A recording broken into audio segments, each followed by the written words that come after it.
ॐ अज्ञानतिमिरन्धस्य ज्ञानाञ्जनशलाकया चक्षुन्मिलितं येन तस्मै श्रीगुरवे नमः।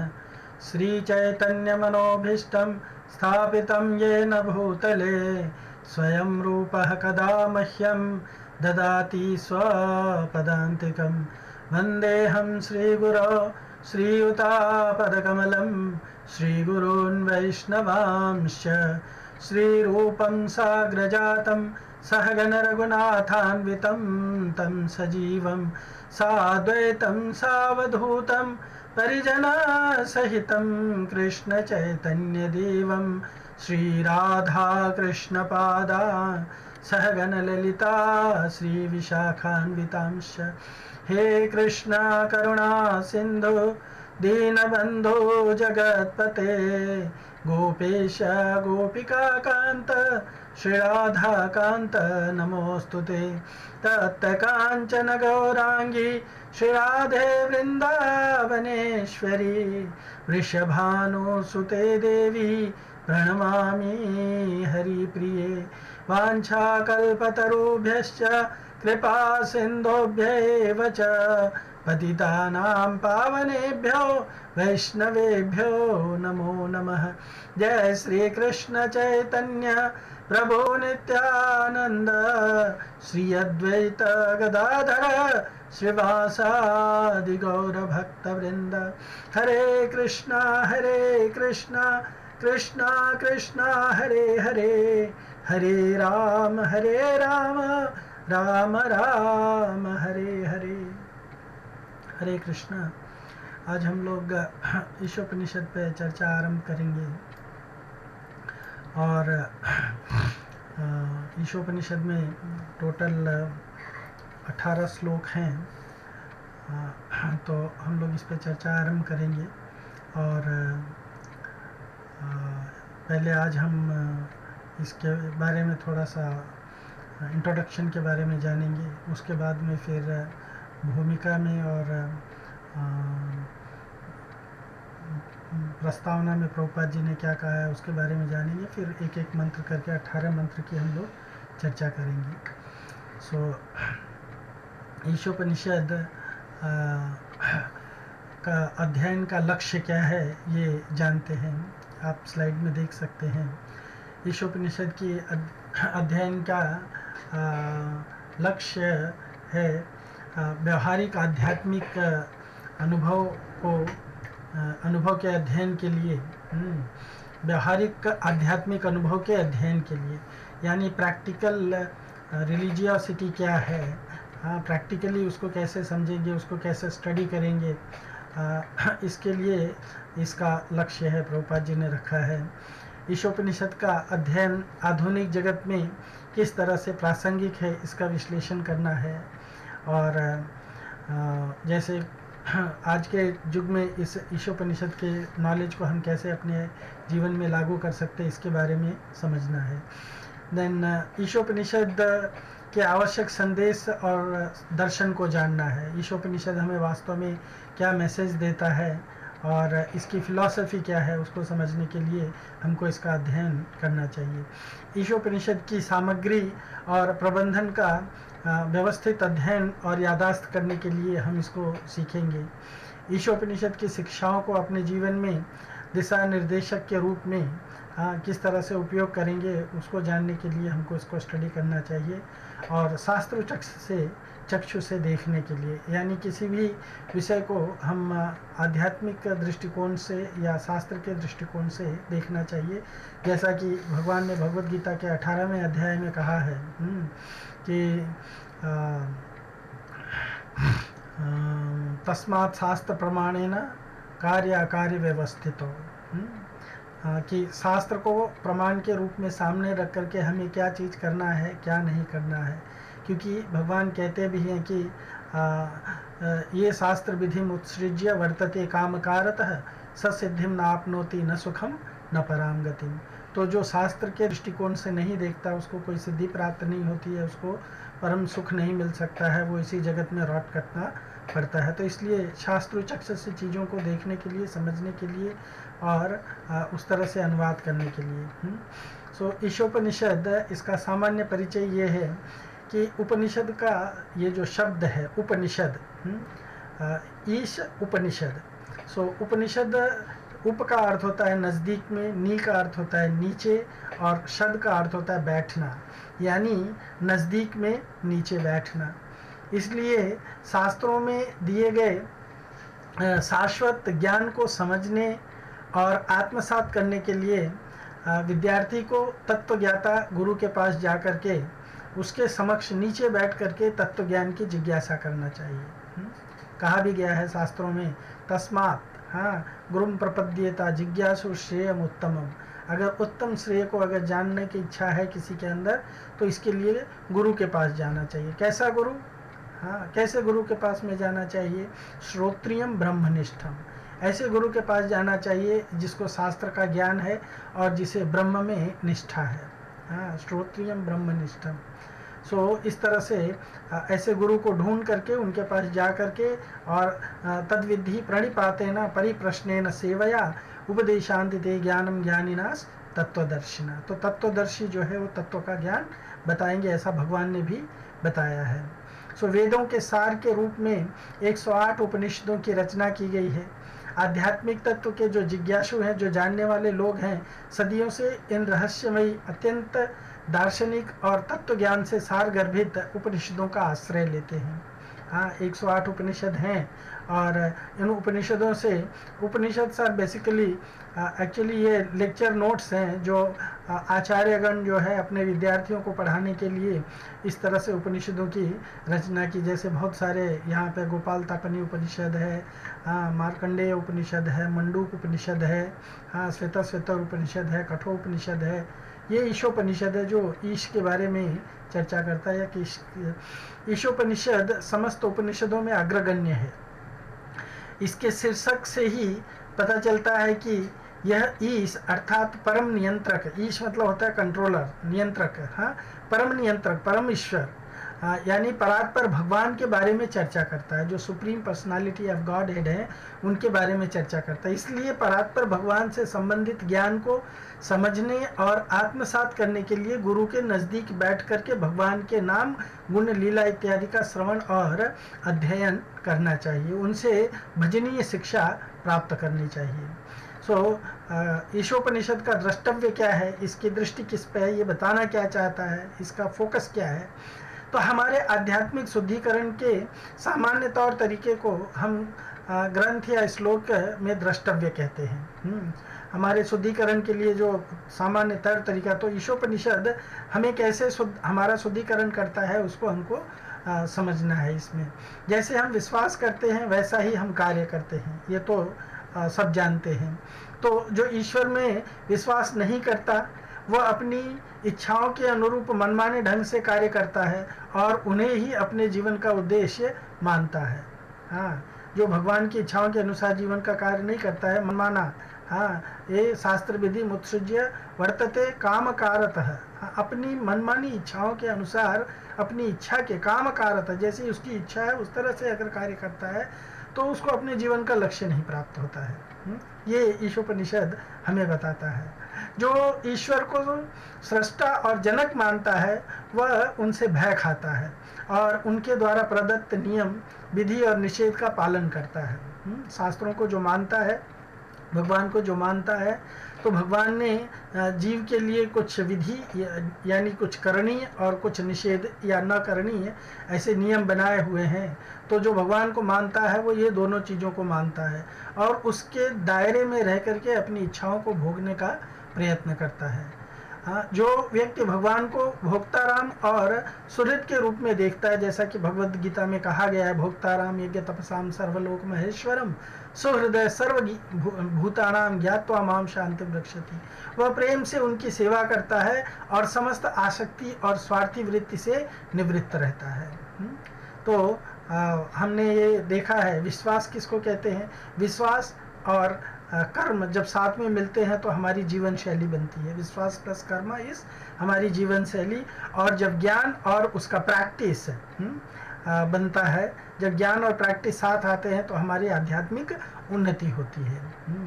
तो इसको समझने की ज़रूरत है। इसलिए ईशोपनिषद का जो फोकस है, ईशोपनिषद का जो हमारे शुद्धिकरण का तौर तरीका है, उसको समझाने के लिए ईशोपनिषद 18 श्लोकों को 3 भागों में विभाजित किया गया है।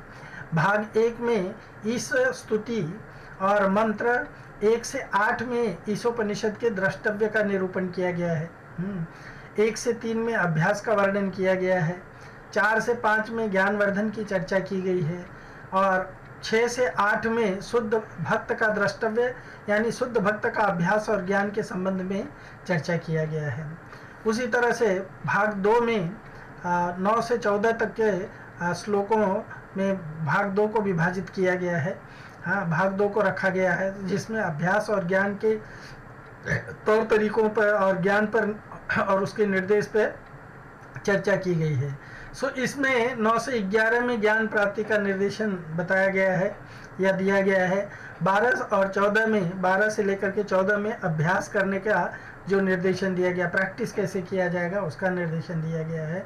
और भाग 3 जो है वो 15 से लेकर के 18 तक के श्लोक है और इसमें भक्त द्वारा ईशोपनिषद का द्रष्टव्य प्राप्ति के लिए प्रार्थना करना है, उसका वर्णन किया गया। तो इसमें 15 और 16 श्लोक में ज्ञान की अनुभूति के लिए प्रार्थना की गई है और 17 से 18 के श्लोक में 17 और 18 श्लोक में अभ्यास की स्वीकृति के लिए प्रार्थना की गई है।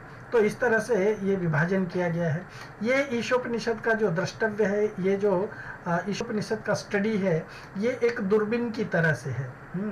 दूरबीन के अंदर इसमें जैसे हम फोकस करने के लिए ग्लाइडर दूरबीन को फोकस करने के लिए उसके ग्लास को फोकस करते हैं, सो उसमें 3 लेवल्स होते हैं। एक विज़न का लेवल है, इसमें एक गाइडलाइंस है और एक प्रेयर्स का विज़न है। तो कहते हैं कि आध्यात्मिक ज्ञान हमारी पहुंच से बहुत परे होते हैं। इसलिए हमें उन्हें सीखने के लिए वेद दिए गए हैं। उन्हें सिखाने के लिए वेद दिया गया है।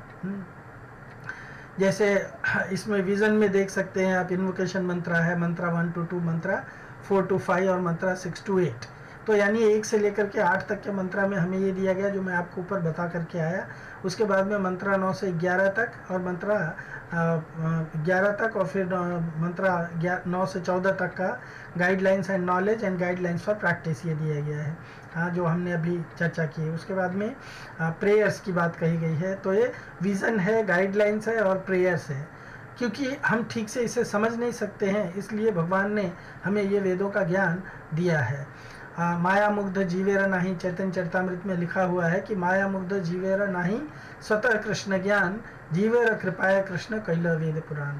चूँकि जीव को अपने आप से इस माया जगत में माया से जो मुग्ध हैं, माया से प्रभावित लोग हैं या माया की तरफ आकृष्ट लोग जो हैं, ऐसे लोगों को शास्त्र का ज्ञान ऑटोमेटिक नहीं हो सकता है।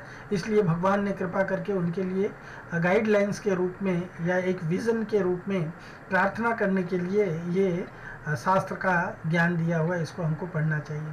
तो इसके लिए आवश्यकता क्या है? इसके लिए आवश्यकता है कि हम शास्त्रों का अच्छी तरह से पठन करें, विश्लेषणात्मक पठन करें। उसके ऊपर फिर हम विकेंद्रित करें। यानी उसको हम अच्छी तरह से फोकस करके करने के लिए हमको विकेंद्रित करना चाहिए। अलग अलग पहलू से, अलग अलग दृष्टिकोण से उस तत्व को समझने का प्रयत्न करना चाहिए। उस पर मंथन और विचार करने की आवश्यकता है और फिर जब मंथन और विचार कर लिए तो उसको दूसरों को सुनाने और समझाने या पढ़ाने की आवश्यकता है। तो ये क्रिया से, ये प्रक्रिया से अगर हम किसी भी विषय वस्तु का अभ्यास करेंगे तो निश्चित रूप से हम उस सब्जेक्ट मैटर को बहुत अच्छी तरह से समझ सकते हैं। हमें उसको समझने के लिए पठन पाठन का या पठन करने के लिए हमको जो समझने की आवश्यकता है, तो ऐसे गुरु के पास जाना चाहिए जैसे श्रील प्रभुपाद। उपनिषदिक ज्ञान के मर्मज्ञ प्राध्यापक, महान विचारक प्रसारक श्रील प्रभुपाद इस ईशोपनिषद के मंतव्य, द्रष्टव्य और विचारधारा का कड़ाई से पालन करते हुए विशद टिप्पणी के द्वारा यथार्थ रहस्य की सांगोपांग या पूर्ण रूप से व्याख्या करते हैं। तो इसलिए प्रभुपाद के द्वारा प्रदत्त ये ईशोपनिषद को हम अगर अच्छी तरह से पढ़ेंगे, जो ये बुक में आप देख सकते हैं यहाँ पर, हाँ, ये बुक में आप देख सकते हैं यहाँ पे। इसको हम अगर अच्छी तरह से स्टडी करेंगे, विश्लेषणात्मक स्टडी करेंगे, तो हमें आध्यात्मिक ज्ञान का बहुत सारा रहस्य प्राप्त हो सकता है, विशेष करके भगवान के बारे में। ईशोपनिषद श्रुति यजुर्वेद का अंग होने के कारण साक्षात एक वैदिक ग्रंथ है। इसमें कुल 18 मंत्र हैं जो संबंध, अभिधेय और प्रयोजन तत्व की चर्चा करते हैं। आप जानते हैं संबंध क्या होता है, रिलेशनशिप।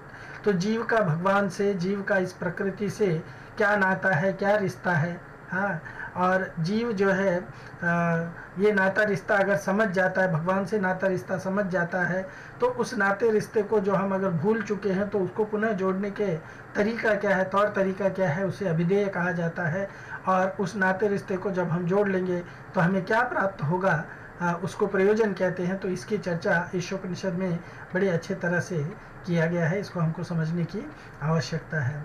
ईशोपनिषद में जो 18 मंत्र हैं उसमें संबंध ज्ञान की चर्चा ईश स्तुति मंत्र, हाँ, इसी स्तुति में किया गया है। आप बुक खोलेंगे तो आपको पता चलेगा। इस स्तुति में मंत्र 4, 5, 8 और 14 में किया गया है संबंध ज्ञान की चर्चा। फिर अभिधेय की प्रक्रिया का चर्चा जो है मंत्र 1, 2, 3, 9, 11, 15, 16, 17 और 18 में किया गया है। और प्रयोजन तत्व की चर्चा जो है मंत्र 6, 7, 10, 11 और 13 में किया गया है। तो ईशोपनिषद का वह ज्ञान, ईशोपनिषद हमें वह ज्ञान प्रदान करता है जो इसके कैंडिडेट को या अभ्यर्थी को भगवान श्री कृष्ण के नज़दीक लाता है, भगवान को समझने का उसको तरीका, तौर तरीका बता देता है, भगवान के पास लाता है। सो हम लोग इसका एक बर्ड आई व्यू लेंगे, हाँ, या उसको विहंगावलोकन कहते हैं। तो ईशोपनिषद के जो 18 या प्रभुपाद जी ने ये जो भूमिका, ईश, स्तुति, मंत्र इत्यादि जो लिखे हैं, मंत्र 1 से लेकर के 18 तक, उनमें कौन से मंत्र में किस चीज़ का वर्णन किया गया है, इसका यहाँ पे हम लोग थोड़ा संक्षेप में जानने की कोशिश करेंगे। भूमिका में वैदिक ज्ञान के महत्व को प्रभुपाद जी ने निरूपित किया है।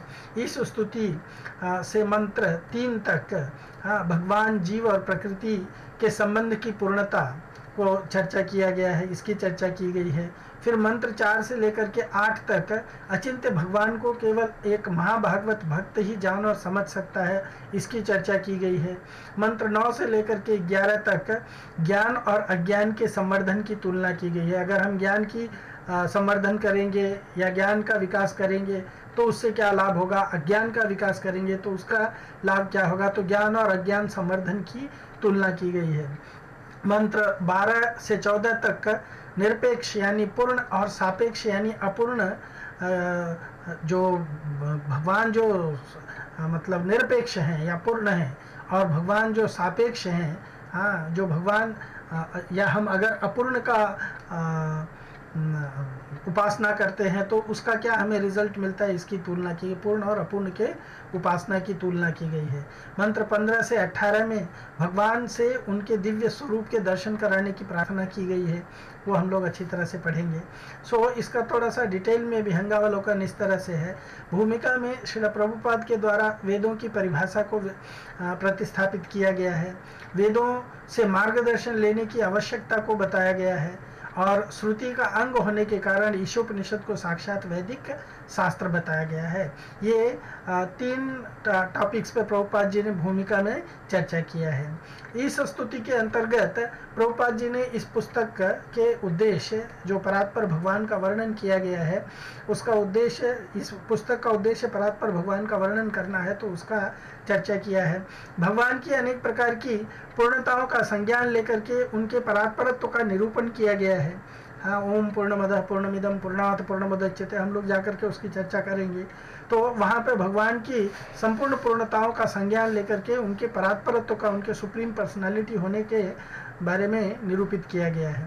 और तीसरा पॉइंट, इसमें सर्वांगीण भगवान की पूर्णता और अपूर्णता ही सभी प्रकार की अपूर्णता का कारण है हमारे लिए इस जगत में, तो इसकी चर्चा की गई है। मंत्र 1 में ईशावास्यम भावना का वर्णन करते हुए बताया गया है। ईशावास्यम भावना क्या है? ईशावास्यम यह है कि सब कुछ भगवान का है। हाँ, सो इस भावना का वर्णन करते हुए बताया गया है कि कैसे इस भावना में कर्म करता हुआ जीव भगवान के प्रति अपने पूर्ण ज्ञान को पुनः कैसे प्राप्त कर सकता है, उसकी चर्चा मंत्र 1 में की गई है। मंत्र 2 में ईशावास्यम भावना में कर्म करने के लाभ का वर्णन किया गया है। सांसारिक कर्मों के प्रभाव से स्वतंत्र होकर के जीव मुक्तावस्था के धरातल पर कार्य करने लगता है, जो जीव की उन्नति और मुक्ति का एकमात्र तरीका है। भगवान की सत्ता को न समझ करके विकर्म करने वाले भवितव्य का वर्णन किया गया है तीसरे मंत्र में। और चौथे मंत्र में भगवान के दिव्य गुणों के, भगवान किस तरह से दिव्य गुणों के अधिष्ठान है। विकर्म करने वाले उनकी सत्ता को नहीं समझ सकते, क्योंकि वे सभी प्रकार की भौतिक गणना से परे हैं, और जब तक वे स्वयं को न बताएं उन्हें समझ पाना कठिन है। इस तत्व की चर्चा की गई है।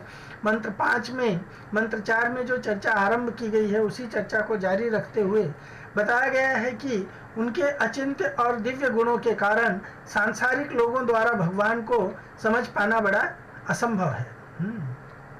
और मंत्र 6 में ऐसे महाभागवत भक्त का वर्णन किया गया है जो भगवान का सर्वत्र दर्शन कर सकता है। मंत्र 7 में, मंत्र 6 में प्रतिपादित महाभागवत भक्त के चरित्र की चर्चा ही अग्रसारित की गई है या फॉरवर्ड की गई है, उसी को कंटिन्यू की गई है। मंत्र 8 में, मंत्र 6 और 7 में वर्णित महाभागवत भक्त भगवान के जिन गुणों को जानता है, उन्हीं में से कुछ गुणों का वर्णन किया गया है, स्वप्रयागाक्ष शुक्रम इत्यादि करके के। हाँ, फिर मंत्र 9 में अज्ञान संवर्धन का परिणाम कृष्णद्वेषी अज्ञानी और भौतिक ज्ञान का पाखंड करने वाले लोगों के भावी गति का वर्णन किया गया है। यानी जो कृष्ण के संबंध में अज्ञानी हैं, जो कृष्ण से द्वेष करते हैं और भौतिक ज्ञान का पाखंड करते हैं, ऐसे लोगों को कौन सी गति प्राप्त होती है भविष्य में, उसका वर्णन किया गया है।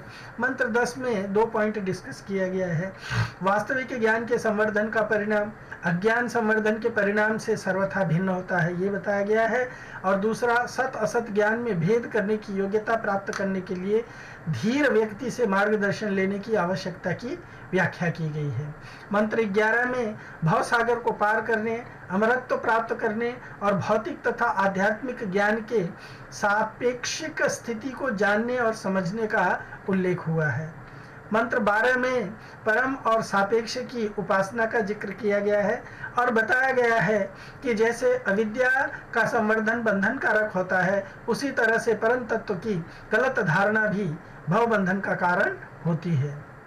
ये भी बताया गया है कि देवताओं की उपासना का परिणाम निश्चय ही निकृष्ट होता है, पर इससे भी निकृष्ट परम सत्य के निराकार ब्रह्म स्वरूप की उपासना का परिणाम होता है, ये बताया गया है इसमें। फिर मंत्र 13 में धीर व्यक्ति द्वारा निर्देशित समझ के द्वारा परम और सापेक्षिक सत्य की उपासना का अलग अलग परिणाम होता है, उसका चर्चा किया गया है। मंत्र 14 में मृत्यु और अनित्य दृश्य जगत को पार करने के लिए साधक को भौतिक और आध्यात्मिक शक्तियों की स्थिति का सही जानकारी होना अत्यंत आवश्यक है, इसकी चर्चा की गई है।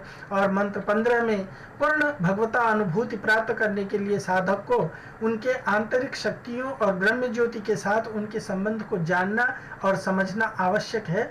इसलिए भक्त भगवान से जाजल्यमान ब्रह्म ज्योति का आवरण हटाने के लिए प्रार्थना कर रहा है। मंत्र 16 में भगवान के आनंदमय स्वरूप को देखने के लिए मंत्र 15 में वर्णित प्रार्थना इस मंत्र में भी अग्रसारित की गई है। और मंत्र 17 में मंत्र 15 और 16 की प्रार्थना ही जारी रखी गई है। इस मंत्र में भक्त अंतकाल में मृत्यु के समय भगवान को स्मरण करने पर जोर दे रहा है। और मंत्र 18 में भगवान कृष्ण की अहेतुकी कृपा प्राप्त करने की अभिलाषा से भक्त भगवान की स्तुति करते हुए सही मार्ग पर ले जाने और परम पथ को कंटक शून्य बनाने के लिए प्रार्थना करता है। तो इस तरह से ये इसका विहंगावलोकन हुआ। और 18 श्लोकों में क्या क्या चर्चा किया गया है उसका हम लोगों ने क्या कहते हैं संक्षेप में जानने का प्रयत्न किया। अभी भूमिका में क्या चर्चा की गई है उसको डिस्कस करते हैं। लंदन की अपनी यात्रा के दौरान कैनवे हॉल में 6 अक्टूबर 1969 को श्रील प्रभुपाद जी द्वारा दिया गया संभाषण इस पुस्तक के भूमिका के रूप में प्रस्तुत किया गया है। इस भाषण में श्रील प्रभुपाद वेदों के महत्व का निरूपण करते हैं और बताते हैं कि वैदिक ज्ञान या वैदिक शब्द जो है, शब्द प्रमाण जिसको कहा जाता है, वो भौतिकता के समस्त दोषों से सदा मुक्त रहता है। आगे चल कर के हम इसके बारे में थोड़ी और जानकारी पाएंगे। इसके विपरीत भौतिक ज्ञान भौतिकता के दोष चतुष्टय, भ्रम प्रमाद विप्रलिप्सा करणापाठ, ये 4 प्रकार के दोष हैं। दोषों से प्रभावित होने के कारण हर परिस्थिति में अपूर्ण रहता है। ये चर्चा किया है प्रभुपाद जी ने इसकी भूमिका में। तो प्रभुपाद जी ने भूमिका में वेद क्या है उसके बारे में बताया है।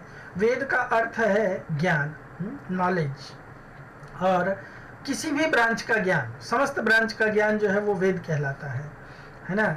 To know, Veda means to know. अहम एव वेद्यो, भगवान कहते हैं ना कि वेदेश्च सर्वेर अहम एव वेद्यो। समस्त वेदों का, समस्त प्रकार के ज्ञान का एकमात्र उद्देश्य यही है कि लोग मुझे जाने। वेद का अर्थ होता है ज्ञान, यानी किसी भी प्रकार का या किसी भी ब्रांच का ज्ञान। वेद सभी प्रकार के ज्ञान का मूल स्रोत होता है। जैसे शास्त्र में बताया गया है,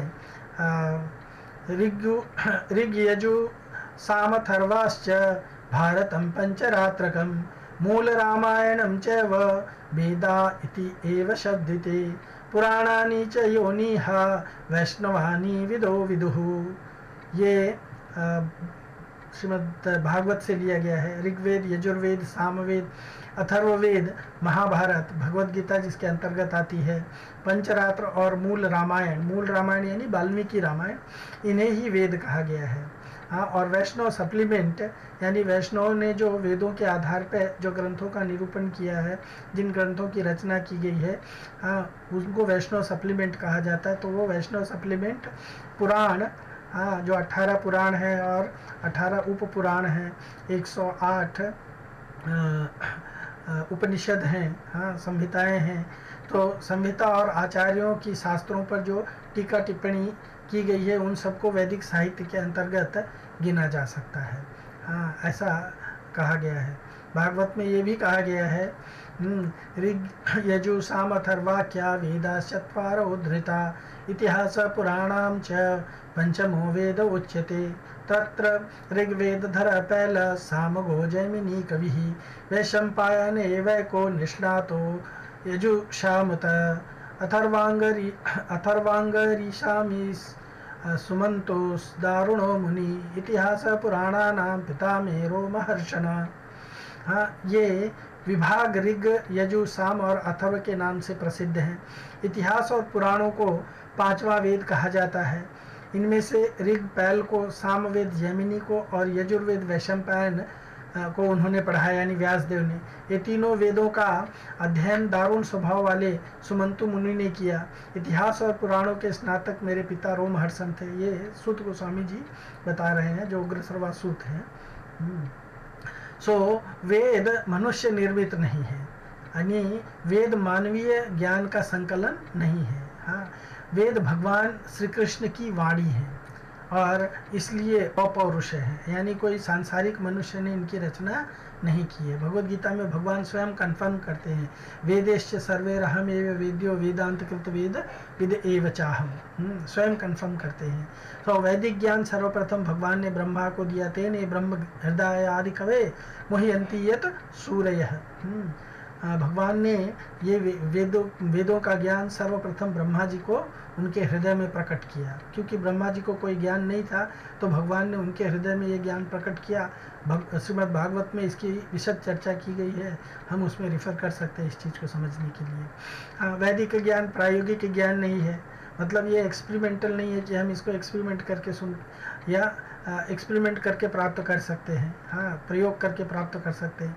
ये सुन करके अर्जित किया जाता है। इसके लिए इसको कहा जाता है डिसेंडिंग नॉलेज। एक होता है प्रायोगिक ज्ञान, जो होता है वो असेंडिंग नॉलेज होता है, अवरोही ज्ञान, और ये है आरोही ज्ञान कहते हैं उसको, जो नॉलेज हम प्रयोग से द्वारा प्राप्त करते हैं। पर जो सुन करके प्राप्त करते हैं उसको अवरोही, यानी उसका अवतरण होता है, उससे किया जाता है। वैदिक ज्ञान निरर्थक वाद विवाद का विषय नहीं है। वैदिक ज्ञान स्वतः सिद्ध ज्ञान है और बिना किसी तर्क के स्वीकार करने के योग्य है। वैदिक ज्ञान प्रायोगिक नहीं है, हाँ, ये अवरोही ज्ञान है जो गुरु शिष्य परंपरा द्वारा प्रवाहित होता है। हाँ, उसका एक एग्जाम्पल देते हैं, यदि आप जानना चाहें कि आपके पिता कौन है तो नॉलेज कौन दे सकता है? केवल आपकी माँ बता सकती है, इसलिए माता का कहना मानना चाहिए। तो वास्तव में भगवान हमारे पिता हैं, वेद हमारी माता है। तो भगवान पिता के बारे में जानना है, हाँ, हमको हमारे एक प्राकृतिक या ये हाड़ मांस के पिता को जानने के लिए माता का बात पे विश्वास करना पड़ता है। उसी तरह से हमें भगवान को जानने के लिए, जो हमारे परम पिता हैं, उनको जानने के लिए हमें वेद माता क्या कहना मानना चाहिए। कहा जाता है कि कुछ लोग कहते हैं कि हम लोग अपने माता के बारे में प्रयोग करके भी पता लगा सकते हैं, हाँ, जिसको कहते हैं कि जिन परीक्षण करके हम पता लगा सकते हैं। हाँ, तो पता लगाया जा सकता है। हाँ, यही कहा है कि हम तुम्हारे जिन का परीक्षण करके बताएंगे कि तुम्हारे पिता कौन है, लेकिन 800 वर्षों तक इंतजार करना पड़ेगा। क्यों?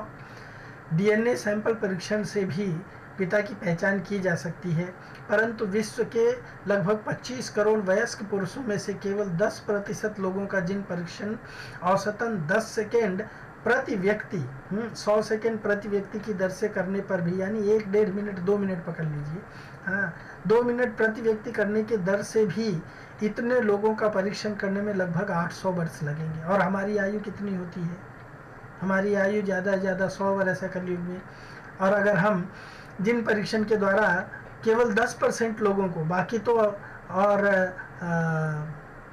क्या कहते हैं, बाकी तो और 90% लोग बचे हैं, तो यानी आप सोच सकते हैं कि हम कभी भी इस जीवन में अपने पिता का पता नहीं लगा सकते जिन परीक्षण के माध्यम से, क्योंकि हमेशा कुछ ना कुछ डाउट रह जाता है।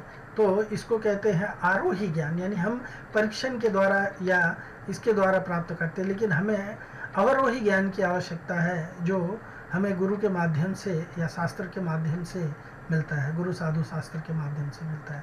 वेदों का आश्रय लेने से हम वेद हमें सब कुछ बताएंगे, जैसे माँ बताती है कि पिता हमारा कौन है। शास्त्रों की वैधता का प्रमाण क्या है? कुछ लोग कहेंगे क्योंकि आप बोल रहे हैं कि शास्त्र से हमें ज्ञान लेना चाहिए, तो शास्त्र वैध है या शास्त्र जो है वो सही है, उसका प्रमाण क्या है? तो उसका प्रमाण के बारे में बताया गया है, शास्त्र का ज्ञान जो है वो सर्वव्यापी ज्ञान है। सर्वव्यापी मतलब वो सर्वत्र ये ज्ञान जो है एक जैसा ही है। हाँ, ये ज्ञान जो है हर परिस्थिति में, हर कंडीशन में सर्वव्यापी ज्ञान उसको कहा जाता है जो सर्वत्र व्याप्त है, हर जगह है और अपरिवर्तनीय है, यानी हर व्यक्ति या वस्तु के लिए लागू है, प्रत्येक क्षण अथवा समय की सभी सीमाओं में लागू है, हर परिस्थिति या परिवेश में ये ज्ञान लागू होता है। तो शास्त्रों की वैधता का प्रमाण ये भी है, कुछ शास्त्रों में दिए गए भविष्यवाणियाँ हैं जो एकदम परफेक्ट हैं। जैसे गोबर को बताया जाता है कि गोबर जो है वो शुद्धिकारक होता है, एंटीसेप्टिक होता है ना। तो हम लोग गोबर को एक विष्टा के रूप में मानते थे, लेकिन शास्त्र पहले से, इसीलिए जो लोग शास्त्रों को मानते हैं वो लोग अपने घर की सफाई करने के लिए या इसको क्रिएट करने के लिए गोबर का इस्तेमाल करते, घर का लिपापोती करने के लिए। और आज साइंस इस चीज़ को रिसर्च करने के बाद में पता लगा लिया है कि गोबर में एंटीसेप्टिक क्वालिटी होती है, इसलिए गोबर सही है। दूसरा ज्ञान जो है शास्त्रों में बताया गया है कि भू यानी ये पृथ्वी गोल है। हमारे आज तक के साइंटिस्ट जो है, जो हमारे क्या कहते हैं, वास्को डी गामा ने जब तक पूरे पृथ्वी का परिभ्रमण करके ये नहीं बताया कि पृथ्वी गोल है, तब तक लोग मानते थे कि हमारी पृथ्वी जो है वो इलिप्टिकल है, यानी अंडे के आकार की है। लेकिन शास्त्र हमेशा से यही कहता रहा है कि पृथ्वी गोल है। फिर आर्किमिडीज ने जब तक नहीं बताया कि पौधों में जान होती है, तब तक लोग पौधों को निर्जीव मानते थे, लेकिन जान जिसमें होती है वो चीज़ें बढ़ती हैं। तो आर्किमिडीज ने ये चीज़ को, आर्किमिडीज के सिद्धांत के द्वारा इस चीज़ को बताया था, तब से हम मानते हैं। भागवत में 5वें स्कंद में भ्रूण विज्ञान दिया गया है, जिसमें भ्रूण कैसे विकसित होता है, एक दिन से लेकर के उसके पूरी तरह से विकसित होने को, वो भ्रूण में रह करके क्या सोचता है, क्या प्रार्थना करता है भगवान से, क्या कहता है, कैसे जीता है, ये सारी चीज़ें भागवत में बताई गई हैं, उसको भ्रूण विज्ञान कहते हैं। और ये भ्रूण विज्ञान जो है आज हमारा जो मेडिकल साइंस है उसके बारे में थोड़ा बहुत जानकारी रखना शुरू कर दिया है, लेकिन हमारा शास्त्र जो है इसको बहुत पहले से इस ज्ञान के बारे में चर्चा करता है। तो ये जो ज्ञान है ये अपरिवर्तनीय ज्ञान है, इनमें से एक भी ज्ञान ऐसा नहीं है कि जो फेल हुआ हो, है ना, एक भी ज्ञान ऐसा नहीं है कि जो फेल हुआ हो। तो इसीलिए और परिवर्तित हुआ हो, जैसे हमारे बहुत सारे वैज्ञानिक ज्ञान है, जैसे हबल्स कांस्टेंट एक बात होती है जिसमें हबल्स कांस्टेंट इतनी बार बदल चुका कि वो कांस्टेंट को वेरिएबल बता दिया गया है। हाँ, सो इस तरह से शास्त्र की वैधता का प्रमाण यही है कि शास्त्र में जो भी ज्ञान दिया गया है वो ज्ञान अपरिवर्तनीय है। और शास्त्रों में और भी बहुत सारी भविष्यवाणियाँ की गई हैं। हाँ, जैसे शास्त्रों में भगवान कल्कि के प्रकट होने की भविष्यवाणी की गई है, शास्त्रों में भगवान बुद्ध के प्रकट होने की भविष्यवाणी की गई थी, भगवान श्री चैतन्य महाप्रभु के प्रकट होने की भविष्यवाणी की गई थी, वो कहाँ जन्म लेंगे, कैसे जन्म लेंगे, क्या कार्य करेंगे, ये सारी भविष्यवाणियाँ जो है वो शास्त्रों में अच्छी तरह से बताई गई हैं। इनको अगर आप रेफर करना है तो हम देख सकते हैं कि ये जितने भी भविष्यवाणियाँ शास्त्रों में की गई हैं ये सारी भविष्यवाणियाँ एकदम परफेक्ट है, इनमें किसी भी प्रकार का कोई चेंज नहीं मिलता है। शास्त्रों की तुलना पंखों से करते हैं, हाँ, और शास्त्रों की तुलना तालाब से करते, भगवान ने भी तालाब से तुलना किया है ज्ञान की। हाँ, एवान अर्थ उदपने सर्वतः संप्लुतोदके तावान सर्वेषु वेदेषु ब्राह्मणस्य विजानत। जो ब्रह्म को जानने वाला व्यक्ति है, हाँ, वो सभी वेदों को जानता है, या सारे वेद जो है वो एक तालाब की तरह से उस तालाब में हर प्रकार का ज्ञान बताया गया है। शास्त्रों की तुलना माँ से की गई, हम लोगों ने अभी चर्चा किया। शास्त्रों की तुलना एक डायरेक्टरी से की गई है जिसमें हम जैसे डायरेक्टरी में हम किसी का फ़ोन नंबर या एड्रेस वगैरह ढूंढ लेते हैं, येलो पेजेस वगैरह में, हाँ, निर्देशिका या डायरेक्टरी या इसमें, तो उसी तरह से शास्त्रों में से हर प्रकार का ज्ञान कहा गया है। शास्त्र निगम कल्पतरोर गलितम फलम, कल्पतरु का अगलित, कल्पतरु का पका हुआ फल है। तो कल्पतरु किसे कहते हैं? कल्पतरु को कहते हैं इच्छा पूर्ण करने वाले, हमारी समस्त इच्छाओं को पूरा करने वाला जो तरु है उसको कल्पतरु कहते हैं। तो इसी तरह से शास्त्र की तुलना भी कल्पतरु से की गई है। शास्त्रों में हर प्रकार का ज्ञान है। हाँ, जैसे श्री भागवत में, हाँ, हर प्रकार का ज्ञान है, संगीत का ज्ञान है, नृत्य का ज्ञान है, कला कौशल का ज्ञान है, आरोग्य विज्ञान का ज्ञान है, हाँ, साइकोलॉजी का ज्ञान है, खगोल शास्त्र का ज्ञान है, फिलॉसफी है, भाषा विज्ञान है, आचार संहिता है, अभियांत्रिकी यानी इंजीनियरिंग है, विमान शास्त्र बताया गया, धनुर्विज्ञान बताया गया, गणित, इतिहास, कस्मोलॉजी, नीति विज्ञान, हाँ, राजनीति, सब कुछ जो है, समाज शास्त्र, सारे ज्ञान जो है आप इस शास्त्रों में पढ़ सकते हैं। हमारे पास में बहुत सारे ऐसे उदाहरण हैं जो केवल भागवत, भगवद गीता और ये वैदिक ग्रंथों को, रामायण महाभारत को पढ़ करके और अनेक बड़े बड़े विद्वान इस जगत में प्रकट हो चुके हैं। हाँ, वैदिक ज्ञान जो है दो प्रकार से बांटा गया है, श्रुति और स्मृति। तो वैदिक ज्ञान श्रुति स्मृति में, श्रुति के अंतर्गत वेदास आते हैं, हाँ, जो 4 प्रकार के वेदास हैं, सामवेद, हाँ, अथर्ववेद, उसके अंदर वेदास आते हैं, देन ब्राह्मणास आते हैं, अर्णक्यास आते हैं, उपनिषद आते हैं, हाँ, उसके अंदर उपनिषद उपवेदास आते हैं, और उसके अंदर वेदांगास आते हैं, कल्प, हाँ, शिक्षा, व्याकरण, निरुक्ति, छंद और ज्योतिष। सो इन सब चीज़ें जो है ये स्मृति के अंतर्गत आती हैं और श्रुति के अंतर्गत आती हैं, सॉरी, और स्मृति के अंतर्गत आते हैं रिचुअल शास्त्रास, तंत्र शास्त्रास, हाँ, पंचरात्रक, पुराणास, हाँ, इतिहासास और षड दर्शन। तो ये स्लाइड में आप देख सकते हैं इसको। हाँ, इसके अंतर्गत श्रुति शास्त्रास, देन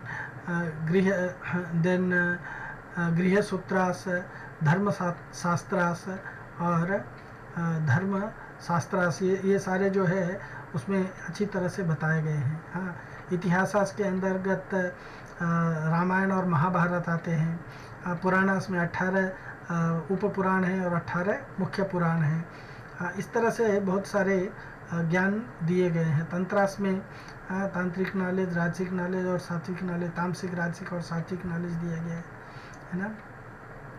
तो वेदांतास, देन मीमांसा, न्याय, वैशेषिका, योगा और सांख्या, इन सब चीज़ों का ज्ञान पूरा ये सब जो हम स्टडी करेंगे तो ये वैदिक नॉलेज हम समझ सकते हैं।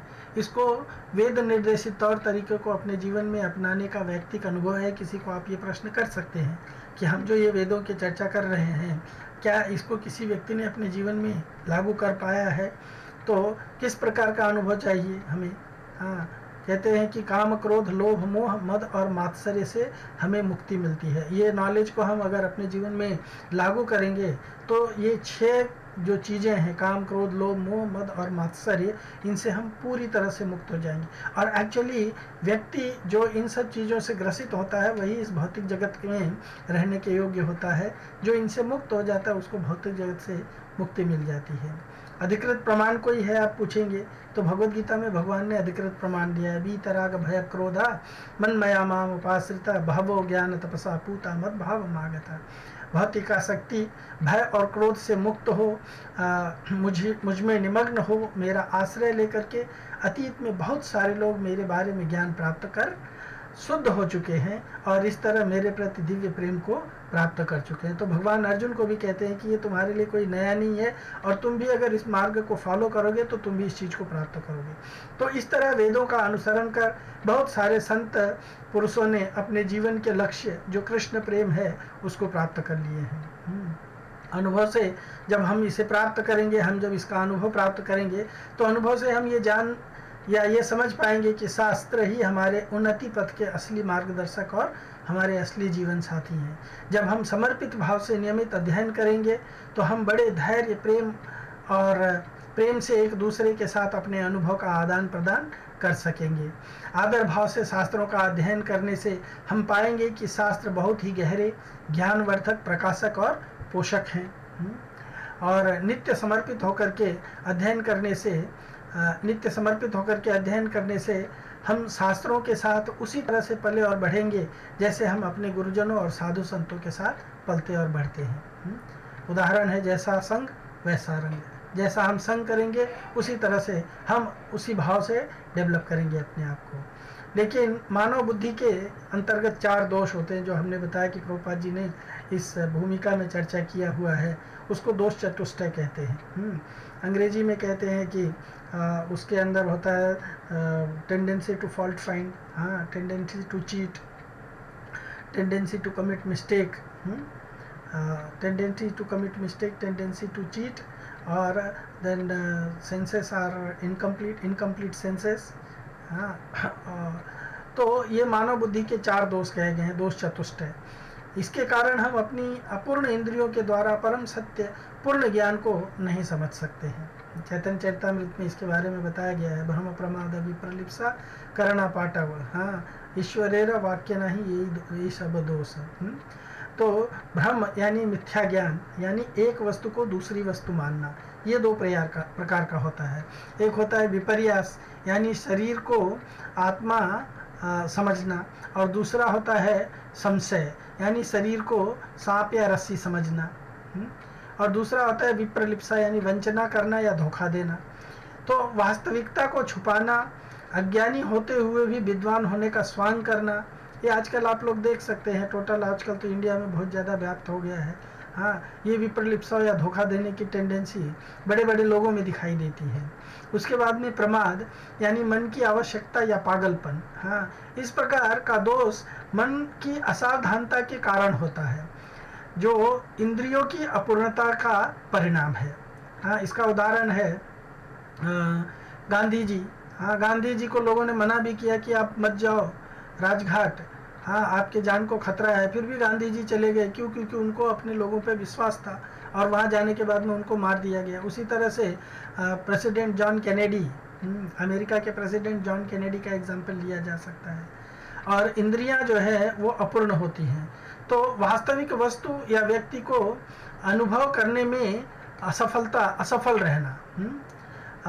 यद्यपि अंधेरे में हम अपना हाथ भी नहीं देख पाते, फिर भी हम भगवान को देखने की जिज्ञासा करते हैं। हम जिज्ञासा करते हैं कि हमको भगवान दिखाओ, तभी हम भगवान को मानेंगे। पर जैसे एक बार मैंने आप लोग को बताया भी था कि एक बार मुझे ट्रेन में किसी एक व्यक्ति ने पूछा कि क्या आप मुझे ये तरीका बता सकते हैं कि मैं 2 दिन में भगवान को देख सकता हूँ। मैंने कहा अगर आपके पास में देखने की दृष्टि है तो आप भगवान को 1 सेकंड में देख सकते हो, 1 सेकंड से भी पहले ही देख सकते हो, नैनो सेकंड में देख सकते हो, पर क्या आपके पास में भगवान को देखने की दृष्टि है? हाँ, तो हमारी इंद्रियां अपूर्ण होते हुए भी हम भगवान को देखने का प्रयत्न करते हैं और भगवान को जानने की जिज्ञासा करते हैं। और कहा जाता है कि इन 4 दोषों के रहने से बुद्धि द्वारा किए गए निर्णय भी दोषयुक्त होते हैं, इसलिए प्रमाण की आवश्यकता होती है। सो प्रमाण क्या है? प्रमा या कारणम प्रमाणम। प्रमा या कारणम, प्रमाण का यथार्थ ज्ञान का नाम है प्रमा, जिसके द्वारा वस्तु का यथार्थ ज्ञान प्राप्त हो उसे प्रमाण कहते हैं। तो प्रमाण 10 प्रकार के होते हैं। हाँ, प्रत्यक्ष, इंद्रियों के द्वारा साक्षात अनुभव करने वाला। अनुमान, यानी व्याप्य वस्तु को देख करके व्यापक वस्तु का ज्ञान होना, हाँ, उसको अनुमान कहते हैं। यानी बहुत सारा प्रचलित है तो हम सोचते हैं कि यही है। जैसे हर जगह हम कौवे को काला देखते हैं तो अंत में कह देते हैं कि कौवा काला ही है। और आर्ष, ऋषियों के वचनों को आर्ष ज्ञान, आर्ष प्रमाण कहते हैं। उपमान, किसी प्रसिद्ध वस्तु या से मिलती जुलती अन्य वस्तु का नाम है उपमा, यानी कंपैरिजन करते हैं। अर्थापत्ति, जो वस्तु या बात अति प्रसिद्ध होने से अस्वीकार नहीं की जा सकती है, यद्यपि उसके कारण का कोई पता नहीं रहता है, केवल कल्पना मात्र से उस चीज को जानते हैं, तो उसको कहते हैं अर्थापत्ति। अभाव, वस्तु के इंद्रिय के समीप न होने से दिखाई नहीं देता है। अगर कोई चीज़ हमारे इंद्रियों के सामने है, दिखाई नहीं देता, तो हम उसको कहते हैं अभाव। और संभव, 1000 व्यक्तियों में से 100 व्यक्ति हैं, इस प्रकार जानना संभव कहलाता है। ऐतिह्य, परंपरा क्रम से जन समाज में प्रसिद्ध हो। और चेष्टा, अंगुली के उठाने से, अंगुली आदि के उठाने से द्रव्य या संख्या आदि का ज्ञान कराना, इतना बोलना। और पौरुष, शब्द प्रमाण जिसको कहते हैं। अपौरुष, शास्त्र वचनों को शब्द प्रमाण कहा जाता है। तो ये इसमें से 3 जो ज्ञान है, प्रत्यक्ष, अनुमान और शब्द, यही ज़्यादा प्रचलित है। यद्यपि ये जो 10 विधाओं से हम ज्ञान प्राप्त कर सकते हैं, फिर भी 3 प्रमाणों पर ही अत्यधिक निर्भर करते हैं, प्रत्यक्ष, अनुमान और शब्द। तो ज्ञान प्राप्ति का ये जो तरीका है, कम से कम प्रत्यक्ष, अनुमान और शब्द, ये 3 चीज़ों को हमको जानना चाहिए। प्रत्यक्ष प्रमाण क्या कहलाता है? प्रत्यक्ष प्रमाण अति उत्तम नहीं होता है, हाँ, क्योंकि यह इंद्रिय जनित ज्ञान है और इंद्रियां अपूर्ण होने के कारण प्राप्त ज्ञान भी अपूर्ण होता है। उदाहरण, हम यहाँ से सूर्य को अपनी आंखों से देखते हैं, सूर्य हमें एक थाली के जैसा दिखता है, पर सूर्य जो है ये पृथ्वी से 100 गुना बड़ा है। पर वो हमें यहाँ से देखने पे दिखाई देता है कि वो एक प्लेट की तरह से है, थाली के जैसे दिखता है। हाँ, तो ये हमारी इंद्रियों का दोष है ना। हमारी इंद्रियां जो है 400 से 700 मिली माइक्रोन के दायरे के बाहर हम नहीं देख सकते हैं। मिली माइक्रोन, 400 से 700 मिली माइक्रोन के दायरे के बाहर हम नहीं देख सकते हैं, है ना। हमारा कान जो है 20 हर्ट्ज से लेकर के 20 किलो हर्ट्ज के बाहर की फ्रीक्वेंसी हम नहीं सुन पाते हैं, जबकि कुत्ता जो है वो हमसे अच्छा सुन लेता है। और शक्कर खाने के बाद में ऑरेंज अगर हम खाते हैं तो वो खट्टा लगता है, नींबू खाने के बाद में ऑरेंज खाते हैं तो वो मीठा लगता है। क्यों? क्योंकि उसके अंदर दोनों क्वालिटी रहती है और उसमें एक प्रोमिनेंट हो जाता है। यानी हमारी इंद्रियां जो है, हमारी जिह्वा हमें परफेक्ट ज्ञान नहीं दिखाती है। हाथ गर्म होने पर हम पानी को छूते हैं तो वो हमें ठंडा लगता है, और उन्हें हाथ से पानी छूने पे और ठंडे हाथ से पानी छूने पे वो हमको गर्म लगता है।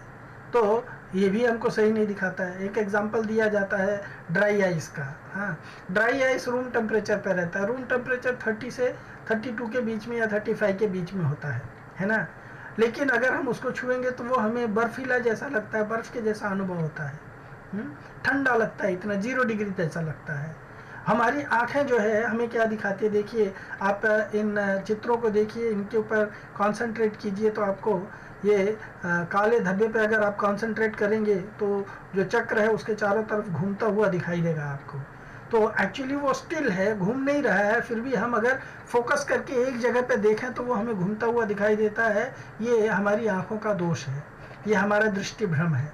अभी इसमें देखिए, ये 2 चित्र हैं। हाँ, एक पहले चित्र में एक बालिका दिखाई दे रही है, पर बालिका को ध्यान से देखेंगे हम तो वो हमें एक बुढ़िया भी दिखाई देती है ना, एक बुढ़िया भी दिखाई देती है, लेकिन वो वास्तव में क्या है, वो अब हम जैसा देखेंगे, जैसा हमारा कॉन्टेक्स्ट ऑफ रेफरेंस रहेगा, वैसा हमको वो दिखाई देती है ना।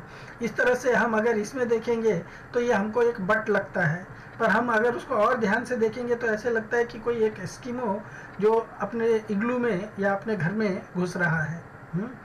ये एक बुढ़िया दिखाई दे रही है, बुढ़िया को यहाँ देखो, और यहाँ पे देखेंगे तो हमको एक बालिका दिखाई देती है जिसकी नासिका इधर है और बुढ़िया की नासिका इधर दिखाई देती है। तो ये हमारा दृष्टि भ्रम है। उसी तरह से हमारा जो अनुमान प्रमाण है, हाँ, वो भी हमारे इंद्रियों पर ही आश्रित होता है, इसीलिए अनुमान के द्वारा प्राप्त ज्ञान भी सही नहीं होता है।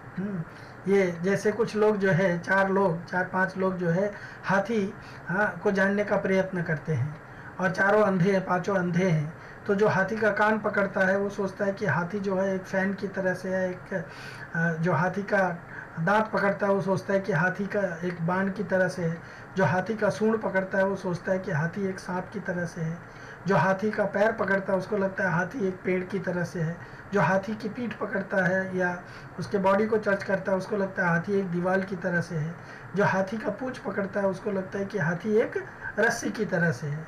पर इन सब का ज्ञान गलत है, क्योंकि हाथी इनमें से जो ये सोच रहे हैं ऐसा कुछ भी नहीं है। हाँ, ऐसा कुछ भी नहीं है। तो अनुमान के द्वारा जो हम ज्ञान प्राप्त करते हैं वो भी अधूरा होता है। वैदिक ज्ञान को शब्द प्रमाण कहा जाता है, इसका दूसरा नाम है श्रुति। हाँ, इसे योग्य और अधिकृत व्यक्ति से सुनकर के प्राप्त किया जाता है। अधिकृत व्यक्ति तत्वदर्शी, शास्त्र के गूढ़ रहस्य में निष्णात और भौतिकता के समस्त आसक्तियों से मुक्त होता है। सो अध्यात्मवादी दो प्रकार के होते हैं। एक अध्यात्मवादी होते हैं जिनको मायावादी कहा जाता है या निर्विशेषवादी कहा जाता है, जिनको सामान्यतः वेदांती भी कहा जाता है। इसमें सबसे प्रमुख है शंकराचार्य। हाँ, सभी अध्यात्मवादी भगवान श्री कृष्ण को पूर्ण पुरुषोत्तम भगवान के रूप में स्वीकार करते हैं। हाँ, लेकिन फिर भी वो भगवान को माया से प्रकट हुआ मानते हैं। हाँ, लेकिन वैष्णव जो है, जिसमें 4 स्कूल हैं वैष्णवों के। हाँ, तो वैष्णव में अग्रगण्य है मध्वाचार्य, रामानुजाचार्य, निम्बार्काचार्य और विष्णु स्वामी, और इनसे ही प्रवाहित परंपरा है। हाँ, जिसको मध्वा गौड़ीय ब्रह्म मध्व गौड़ीय परंपरा कहते हैं। रामानुज संप्रदाय जो है उसको श्री संप्रदाय कहते हैं। निम्बार्काचार्य का जो संप्रदाय है और विष्णु स्वामी का जो संप्रदाय है उसको पुष्टि मार्ग भी कहा जाता है। तो इस तरह से अध्यात्मवादी भी 2 प्रकार के होते हैं।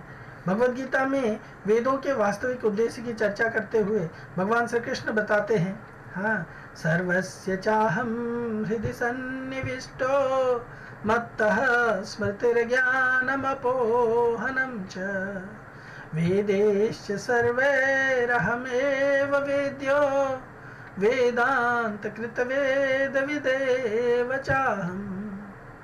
वेदों का उद्देश्य है भगवान श्री कृष्ण को जानना, परंतु चाहे कोई वायु की गति से या मन की गति से भी तेज गति से चले, चाहे किसी भी उपाय कोई भी कितने भी उपाय क्यों न करे, फिर भी भक्त की कृपा के बिना कृष्ण को समझ पाना कठिन है। इसलिए किसी प्रामाणिक गुरु के पास जाना अनिवार्य है। हाँ, शास्त्र कहता है तद विज्ञानार्थम सगुरुमेवा अभिगच्छेत। कैसे जाना है? समित पाणी श्रोत्रियम ब्रह्मनिष्ठम। हाँ, ब्रह्मनिष्ठ और श्रोत्रिय व्यक्ति के पास में हाथ में संविधा लेकर के जाना चाहिए। अधिकृत गुरु की योग्यता क्या होती है? पहली योग्यता है तस्मात् गुरुम प्रपद्येत जिज्ञासु श्रेयम उत्तमम। उत्तम श्रेय की इच्छा को रखने वाले जिज्ञासु को गुरु के पास जाना चाहिए। शाब्दे परे च निष्णातम ब्राह्मण्यम उपसमाश्रय। हाँ, शाश्वत कल्याण को जानने के इच्छुक व्यक्ति को भक्ति शास्त्र, भगवत विषयक श्रवण कीर्तन आदि विषयों में पारदर्शी तथा भगवतनिष्ठ वैदिक संदेश को सही श्रोता और सही ढंग से सुनने और समझे हुए गुरु की शरण लेनी चाहिए, जो धन, लोभ, हाँ, क्रोध आदि सांसारिक दुर्गुणों से मुक्त होता है। ऐसे दुर्गुणों से जो व्यक्ति मुक्त होता है उसके पास जाना चाहिए। वेदों का विभाजन व्यास देव जी ने कलयुग को देखते हुए किया है। कलयुग के लोगों की अल्प ज्ञानता हाँ, अल्पज्ञता। और पहले वेद जो थे वो श्रुति के माध्यम से लोग तो श्रुतिधर हुआ करते थे, सुन लेते थे तो उनको जीवन भर याद रहता था। पर आज हम 10 बार पढ़ेंगे भी, 50 बार सुनेंगे भी, तो भी हम 1 घंटे में ही उसको भूल जाते हैं। इसीलिए वेदों को रिटन रूप में रखा गया।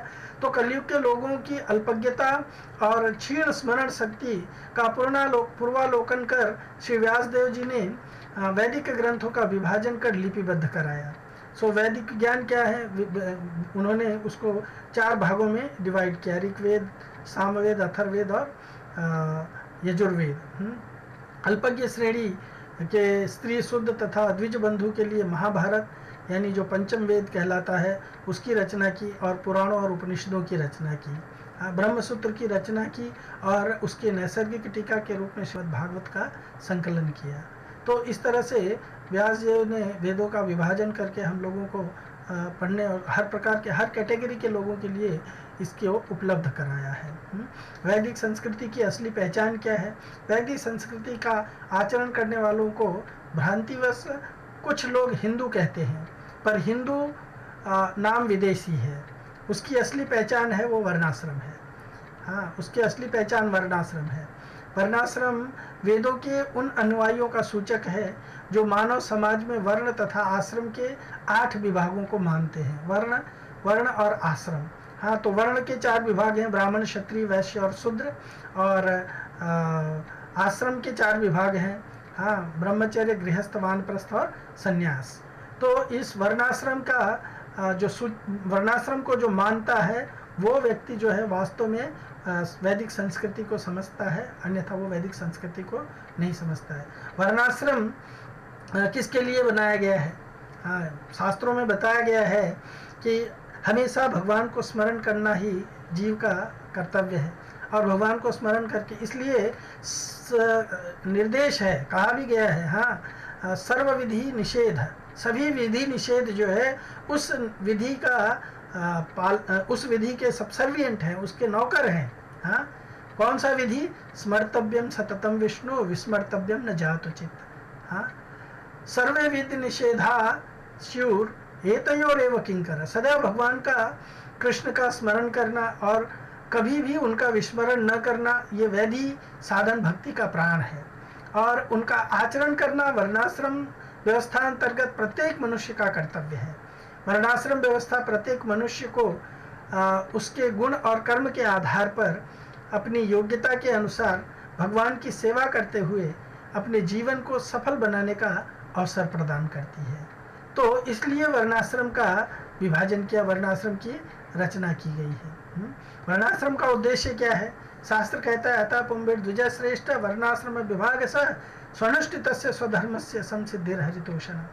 अतः हे द्विज श्रेष्ठ, निष्कर्ष यह निकलता है कि वर्णाश्रम धर्म के अनुसार अपने कर्तव्यों को पूरा करने से जो परम सिद्धि प्राप्त हो सकती है वह है भगवान को प्रसन्न करना। तो हम चाहे किसी भी आश्रम से, किसी भी वर्ण से क्यों न हो, पर हमारा अपने कैपेसिटी, अपने क्षमता के अनुसार भगवान को प्रसन्न करने के लिए कार्य करना ही हमारा एकमात्र उद्देश्य होता है। वर्णाश्रम के निर्माता कौन है? भगवान स्वयं वर्णाश्रम के निर्माता है, जिसको उन्होंने भगवद गीता में डिक्लेयर किया है। हाँ, चातुर्वर्ण मया सृष्टम गुण कर्म विभाग स तस्य कर्तारम अपि मां विद्या कर्तारम अव्ययम। प्रकृति के 3 गुणों और उनसे संबंध कर्म के अनुसार मेरे द्वारा मानव समाज के 4 विभाग रचना किए गए हैं। यद्यपि मैं इस व्यवस्था का सृष्टा हूँ, किंतु तुम ये जान लो कि इतने पर भी मैं अव्यय अकर्ता हूँ। ये समझने का मैटर है। जब भगवद गीता हम समझेंगे तो इस चीज़ को अच्छी तरह से समझ सकते हैं। पर भगवान यहाँ पे कह रहे हैं कि वर्णाश्रम के निर्माता भगवान स्वयं है, और उसका उद्देश्य क्या है वो भी शास्त्रों में ही बताया गया है। तो वर्णाश्रम को जो लोग नहीं मानते हैं उनको क्या परिणाम मिलता है? ये निमिज और नवयोगेंद्र में से जो चमस थे, उनसे उनके नवयोगेंद्र और निमि संवाद के अंतर्गत ये आता है श्रीमद् भागवत में 11वें कैंटो में। सो चमस ऋषि कहते हैं मुख बाहुर्पादेभ्य पुरुषास्य आश्रमे सह चत्वारो जज्जिरे वर्णा गुण विप्रादय पृथक् य एषा पुरुषं साक्षात् आत्मा प्रभवम् ईश्वरं न भजन्ति एव जानन्ति स्थानात् भ्रष्टात् पतन्त्यधः। विराट पुरुष के मुख से सत्व प्रधान ब्राह्मण, भुजाओं से रज और सत्व प्रधान क्षत्रिय, जांघों से रज और तम प्रधान वैश्य और चरणों से तम प्रधान शूद्रों की पृथक पृथक उत्पत्ति हुई है। उसी प्रकार उनकी जांघों से गृहस्थ आश्रम, हृदय से ब्रह्मचर्य, वत्सस्थल से वानप्रस्थ तथा मस्तक से संन्यास आश्रम ये प्रकट हुए हैं। ये 4 आश्रम प्रकट हुए हैं। इन चारों वर्णों और आश्रमों के जन्मदाता स्वयं भगवान ही है। वही इनके स्वामी, नियंता और आत्मा भी है। अतः इन वर्णों और आश्रमों में रहने वाले जो व्यक्ति उन श्री भगवान का भजन नहीं करते, उल्टा उनका अनादर करते, जो वर्णाश्रम को नहीं मानते, भगवान को नहीं मानते, उनका अनादर करते, वे अपने स्थान यानी वर्णाश्रम और मनुष्य योनि से भ्रष्ट हो जाते हैं। उनका अधपतन हो जाता है, वो पशु योनि में या कीट योनि में चले जाते हैं। ये श्रीमद् भागवत में बताया गया है। तो इस तरह से प्रभुपाद जी ने यहाँ पे वेदों का वर्णन किया। हाँ, और वैदिक ज्ञान क्या है, कैसे प्राप्त किया जाता है, इन सब का चर्चा किया। तो इस तरह से भूमिका और इस का जो इंट्रोडक्शन था ईशोपनिषद का, वो यहाँ पे हम समाप्त करते हैं और हम उसके प्रस्तावना के बारे में कल चर्चा करेंगे। Hare Krishna. Thank you so much.